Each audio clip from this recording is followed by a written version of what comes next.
कहानी के स्टार्ट में हम पिंग नाम के गोस्ट को देखते हैं जो कि अपने ग्रुप का फेवरेट था, लेकिन उसकी हरकतों की वजह से इस ग्रुप का लीडर उसे बिल्कुल भी पसंद नहीं करता। इसके बाद हम डक के एक छोटे से ग्रुप को देखते हैं जिसके अंदर चाओ और ची नाम के दोनों बहन भाई होते हैं। जहाँ पे चाओ काफ़ी ज़्यादा शरारती होता है और इसकी बहन इसका काफ़ी ज़्यादा ख्याल रखा करती है। इसके बाद एक बार फिर से पिंग को देखते हैं जो अपनी दोस्त जिंग के साथ मस्ती कर रहा था। तभी अचानक से इसका बैलेंस बिगड़ जाता है और वो ज़मीन पे गिरते हुए सीधा पानी में जाके गिरता है और पानी के अंदर पिंग को उसका दोस्त लैरी मिल जाता है। तभी वहाँ पे गोस्ट का लीडर पहुँच जाता है और वो पिंग को देखते हुए कहता है, तुम अगर इसी तरीके से हरकतें करते रहे हम मार्केट तक नहीं पहुँच पाएंगे।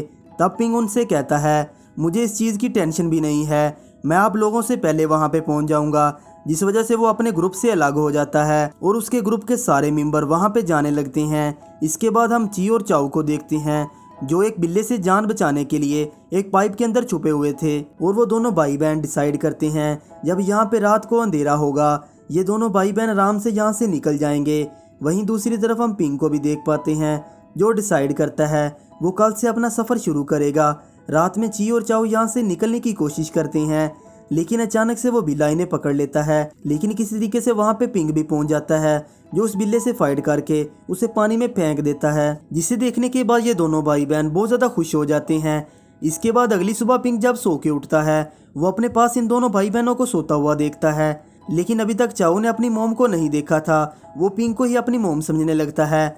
अब ये सब कुछ देखने के बाद चाओ की बहन ची पिंग से कहती है, तुम्हें हमारी मदद करनी होगी क्योंकि हम अपने ग्रुप से तुम्हारी वजह से भटके हैं। लेकिन ये सब कुछ सुनने के बाद पिंग इनकी हेल्प करने के लिए साफ मना कर देता है और वो ये कह के जाने लगता है, मुझे तुम्हारे अलावा और भी बहुत सारे काम हैं। लेकिन ये सब कुछ होने के बाद चाओ अभी भी उसका पीछा नहीं छोड़ता और वो उसके पूंछ में लटक जाता है। लेकिन पिंग उससे पीछा छुड़ाने के चक्कर में एक बड़े से लोहे के ब्लेड में टकरा जाता है। तब वो बड़ा सा ब्लेड अचानक से पिंग के पंख पे चढ़ता हुआ पानी में जाके गिर जाता है, जिस वजह से पिंग का एक पंख जख्मी हो जाता है। अब वो उड़ नहीं सकता था। अब उसे यहाँ पे कुछ भी समझ नहीं आ रहा था आखिर उसे क्या करना चाहिए, जिस वजह से वो आगे के सफ़र में ची और चाओ को अपने साथ ले जाने का सोचता है ताकि अगर सामने कोई भी मुसीबत आए तो वो इन दोनों को सामने कर दे। और इन लोगों को वहाँ से निकलने के साथ ही वो बिल्ला लैरी के पास पहुँच जाता है और वो इससे इन तीनों का पता पूछने लगता है। डर के मारे लैरी भी उसे सारी सच्चाई बता देता है और कहता है उसका एक पंख टूट गया है, जिस वजह से वो बिल्ला भी डिसाइड करता है अब वो पिंग का ही शिकार करेगा। अब रास्ते में बहुत तेज बारिश होने लगती है जिस वजह से ये सब लोग एक चिकन के यहाँ रात गुजारने का सोचते हैं। लेकिन मॉर्निंग में सब लोग यहाँ से निकल जाते हैं तो वो बिल्ला चिकन के पास भी पहुँच जाता है। वो बिल्ला चिकन को डराते हुए पूछता है ये तीनों आखिर कहाँ गए हैं, जिस वजह से उसे मजबूरी में सारी सच्चाई बतानी पड़ती है। रास्ते में पिंग एक साइकिल को चोरी करके भागने लगता है, लेकिन साइकिल एक पत्थर से टकराने की वजह से ये सभी लोग ट्रक में जाके गिर जाते हैं। तभी हम इस बिल्ले को भी देख पाते हैं ये इनका पीछा करने लगता है, लेकिन तभी अचानक से वो ट्रक के सारे जानवर गिर जाते हैं जिस वजह से वो इन तीनों की जान बच जाती है। अब ये तीनों मिलके एक घने जंगल में पहुंच चुके थे जहाँ चाओ एक गुफा के अंदर चला जाता है, जिसके बाद ये दोनों भी उसे ढूंढते हुए गुफा के अंदर चले जाते हैं जहाँ पे बहुत ही ज़्यादा अंधेरा था। तब अंदर इन्हें बहुत सारे जुगनू मिलते हैं और सामने इन्हें वो बिल्ला भी नजर आता है। ये तीनों किसी तरीके से वहाँ से जान बचाने में कामयाब हो जाते हैं और पानी में बहते हुए ये जगह से काफ़ी ज़्यादा दूर चले जाते हैं। तभी सामने इन्हें अपना ग्रुप दिखाई देता है और ज़ोर ज़ोर से चिल्ला के इन्हें बुलाने की कोशिश करते हैं, लेकिन उसके ग्रुप का कोई मेंबर भी उसकी आवाज़ नहीं सुन पाता, जिस वजह से पिंग को काफ़ी ज़्यादा गुस्सा आता है। वो चियो चाओ को वहाँ पे अकेला छोड़ के पहाड़ पे चला जाता है ताकि ऊंची जगह होने की वजह से वो अपने ग्रुप के लोगों को आवाज़ लगा सके। तब वो अचानक से पहाड़ पे जाके लटक जाता है तो एक बर्ड आके उसे नीचे गिरा देता है। जब पिंग वहाँ से नीचे गिरता है तो एक गुलैरी उसके पास आती है। तब वो गुलैरी इसको बताती है मैं तुम्हारे पंख को ठीक कर सकती हूँ, जिस वजह से वो अपने तरीके से पंख को मरम्मत करने लगती है। वहीं दूसरी तरफ ची और चाओ को भी देखते हैं जो कि अकेले ही अंधेरी और डरावनी जगह से गुजर रहे थे। दूसरी तरफ वही गुलैरी पिंग के पंख पे एक डंडा बांध देती है। वो इसके सहारे उसको उड़ने के लिए कहती है। जब पिंक ऐसा करता है तो वो बड़ी आसानी से उड़ने लगता है।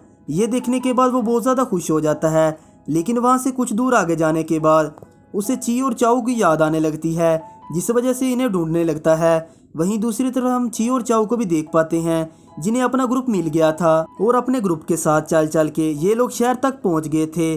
तब इन्हें रेस्टोरेंट के अंदर ले जाया जाता है, वहाँ इन्हें सर्व किया जाने वाला था। तब एक आदमी होटल में ची और चाऊ को काटने वाला था। तभी वहाँ पे पिंग भी पहुँच जाता है और वो किसी तरीके से वो आदमी को डिस्ट्रैक्ट करके दोनों की जान बचा के अपने साथ बाहर ले आता है। लेकिन बाहर ज़्यादा रश होने की वजह से वो दोनों पिंग से अलग हो जाते हैं। अगले ही सीन में हम देखते हैं बिल्ले ने इन दोनों बहन भाइयों को पकड़ लिया था, लेकिन तभी अचानक से सेलिब्रेशन के पटाखे फूटते हैं जिस वजह से बिल्ला डर जाता है और वो दोनों को छोड़ देता है। इसके बाद ये तीनों वहाँ से भागने लगते हैं, लेकिन वो बिल्ला अभी भी इनका पीछा नहीं छोड़ता।